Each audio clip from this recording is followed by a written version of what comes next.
ನಮಸ್ಕಾರ ಎಲ್ಲರಿಗೂ ನಮ್ಮ ಯೂಟ್ಯೂಬ್ ಚಾನಲ್ಗೆ ಸ್ವಾಗತ. ವಿಡಿಯೋ ನೋಡೋಕ್ಕಿಂತ ಮುಂಚೆ ನಮ್ಮ ಚಾನಲ್ಗೆ ಸಬ್ಸ್ಕ್ರೈಬ್ ಆಗಿಲ್ಲ ಅಂದರೆ ಸಬ್ಸ್ಕ್ರೈಬ್ ಆಗಿ, ಹಾಗೆ ಪಕ್ಕದಲ್ಲೇ ಇರುವಂಥ ಬೆಲ್ ಬಟನ್ನ ಪ್ರೆಸ್ ಮಾಡಿ. ಇದರಿಂದ ನಾವು ಯಾವುದೇ ಹೊಸ ವಿಡಿಯೋನ ಅಪ್ಲೋಡ್ ಮಾಡಿದರೂ ತಕ್ಷಣವೇ ನಿಮಗೆ ನೋಟಿಫಿಕೇಷನ್ ಸಿಗುತ್ತೆ. ಮೋದಿ ಸರ್ಕಾರದ ವತಿಯಿಂದ ಎಲ್ಲ ಬಡ ಕುಟುಂಬದ ಹೆಣ್ಣುಮಕ್ಕಳ ಮದುವೆಗೆ ಅಂತ 50,000 ರೂಪಾಯಿ ಧನ ಸಹಾಯವನ್ನು ಕೊಡ್ತಾ ಇದ್ದಾರೆ. ಈ ದುಡ್ಡು ಡೈರೆಕ್ಟಾಗಿ ನಿಮ್ಮ ಬ್ಯಾಂಕ್ ಅಕೌಂಟ್ಗೆ ಬಂದು ಸೇರುತ್ತೆ. ಈ ದುಡ್ಡನ್ನು ಪಡಿಬೇಕು ಅಂದರೆ ನೀವು ಏನು ಮಾಡಬೇಕು ಅಂತ ಈ ವಿಡಿಯೋದಲ್ಲಿ ಸಂಪೂರ್ಣವಾಗಿ ಮಾಹಿತಿನ ಕೊಟ್ಟಿದ್ದೀವಿ. ಸೊ ವಿಡಿಯೋನ ಕೊನೆ ತನಕ ಸ್ಕಿಪ್ ಮಾಡದೆ ನೋಡಿ. ನೀವು ಈ ಯೋಜನೆಯ ಲಾಭ ಪಡಿಬೇಕು ಅಂದರೆ ನೀವು BPL ಕಾರ್ಡನ್ನು ಕಡ್ಡಾಯವಾಗಿ ಹೊಂದಿರಬೇಕು. ಹಾಗೂ ಇದು ಕೇವಲ ಮನೆಯಲ್ಲಿರೋ 2 ಜನ ಹೆಣ್ಮಕ್ಳಿಗೆ ಮಾತ್ರ ಅಪ್ಲೈ ಆಗುತ್ತೆ. ಇನ್ ಕೇಸ್ ನಿಮ್ಮ ಮನೆಯಲ್ಲಿ 3 ಜನ ಹೆಣ್ಮಕ್ಳಿದ್ರೆ ಅದರಲ್ಲಿ ಇಬ್ಬರಿಗೆ ಮಾತ್ರ ಈ ಯೋಜನೆ ಅಪ್ಲೈ ಆಗುತ್ತೆ. ಯಾರ್ಯಾರು ಮನೆಯಲ್ಲಿ ಹೆಣ್ಮಕ್ಳು ಮದುವೆ ಖರ್ಚು ಅದು ಇದು ಅಂತ ಚಿಂತೆ ಮಾಡ್ತಿದ್ದೀರೋ ಅವರಿಗೆ ಸ್ವಲ್ಪ ಅನುಕೂಲ ಆಗಲಿ ಅಂತ ಸರ್ಕಾರದವರು ಈ ಯೋಜನೆನ ಹಮ್ಮಿಕೊಂಡಿದ್ದಾರೆ.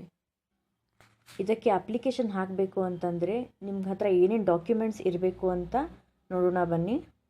ಮೊದಲನೇದಾಗಿ ಮದುವೆ ಆಗ್ತಿರುವಂಥ ಹುಡುಗಿಗೆ 18 ವರ್ಷ ವಯಸ್ಸಾಗಿರಬೇಕು ಹಾಗೂ ಹುಡುಗನಿಗೆ 21 ವರ್ಷ ವಯಸ್ಸಾಗಿರಬೇಕು ಹಾಗೂ ಅವರ ಬರ್ತ್ ಸರ್ಟಿಫಿಕೇಟ್ ಇದಕ್ಕೆ ಬೇಕಾಗುತ್ತೆ. ಎರಡನೇದಾಗಿ ಆಧಾರ್ ಕಾರ್ಡ್ ಇರಬೇಕು, ಹಾಗೆ ಮತ್ತು ವೋಟರ್ ID ಸಹ ಇರಬೇಕು, ಮತ್ತು ಬ್ಯಾಂಕ್ ಪಾಸ್ಬುಕ್ ಇರಬೇಕು. ಆ ಬ್ಯಾಂಕ್ ಪಾಸ್ಬುಕ್ಕನ್ನು ನೀವು ಆಧಾರ್ ಕಾರ್ಡ್ ಜೊತೆ ಕಡ್ಡಾಯವಾಗಿ ಲಿಂಕ್ ಮಾಡಿರಬೇಕು. ಹಾಗೆ ನಿಮ್ಮ ಕಾಸ್ಟ್ ಮತ್ತು ಇನ್ಕಮ್ ಸರ್ಟಿಫಿಕೇಟ್ ಸಹ ಇದಕ್ಕೆ ಬೇಕಾಗುತ್ತೆ. ನಿಮ್ಮ ಇನ್ಕಮ್ 1.5 ಲಕ್ಷಕ್ಕಿಂತ ಕಡಿಮೆ ಇರಬೇಕು. ಅಂದರೆ ವಾರ್ಷಿಕ ಆದಾಯ ಅಂತ ಏನು ಹೇಳ್ತೀವಿ ನೋಡಿ, ಅದು 1.5 ಲಕ್ಷಕ್ಕಿಂತ ಕಡಿಮೆ ಇರಬೇಕು. ಹಾಗೂ 2 ಪಾಸ್ಪೋರ್ಟ್ ಸೈಜ್ ಫೋಟೋ ಬೇಕಾಗುತ್ತೆ. ಹಾಗೂ ಇನ್ನೊಂದು ಮಾಹಿತಿ ಏನು ಅಂತಂದರೆ, ನೀವು ಇನ್ ಕೇಸ್ ಮುಂಚೆನೇ ಮದುವೆಯಾಗಿ ಡಿವೋರ್ಸ್ ತೊಗೊಂಡಿದ್ರೆ ಅಥವಾ ವಿಧವೆಯಾಗಿ ಮತ್ತೆ ಮರುಮದುವೆ ಆಗ್ತಾ ಇದ್ದರೆ ಅವರು ಸಹ ಇದಕ್ಕೆ ಅಪ್ಲೈ ಮಾಡ್ಬೋದು.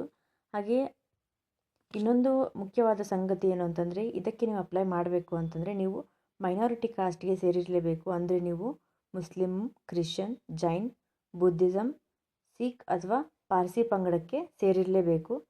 ಹಾಗೆ ಇದರ ಅಪ್ಲಿಕೇಶನ್ ಲಿಂಕನ್ನು ನಾವು ಡಿಸ್ಕ್ರಿಪ್ಷನ್ನಲ್ಲಿ ಕೊಟ್ಟಿರ್ತೀವಿ. ನೀವು ಅಲ್ಲಿಂದನೇ ಡೈರೆಕ್ಟಾಗಿ ಅಪ್ಲೈ ಮಾಡ್ಕೋಬಹುದು. ಈ ಮಾಹಿತಿ ನಿಮಗೆ ಇಷ್ಟ ಆಗಿದ್ದರೆ ಈ ಚಾನಲನ್ನು ಸಬ್ಸ್ಕ್ರೈಬ್ ಮಾಡಿ, ಲೈಕ್ ಮಾಡಿ, ಹಾಗೆ ಇದನ್ನು ಬೇರೆದವ್ರಿಗೂ ಶೇರ್ ಮಾಡಿ. ಯಾಕಂದರೆ ಇದರಿಂದ ಬೇರೆ ಹೆಣ್ಮಕ್ಳು ಸಹ ಲಾಭವನ್ನು ಪಡೆದುಕೊಳ್ಳಿ. ಅದೇ ನಮ್ಮ ಉದ್ದೇಶ. ವಿಡಿಯೋವನ್ನು ಕೊನೆ ತನಕ ನೋಡಿದ್ದಕ್ಕಾಗಿ ನಿಮಗೆ ಧನ್ಯವಾದಗಳು.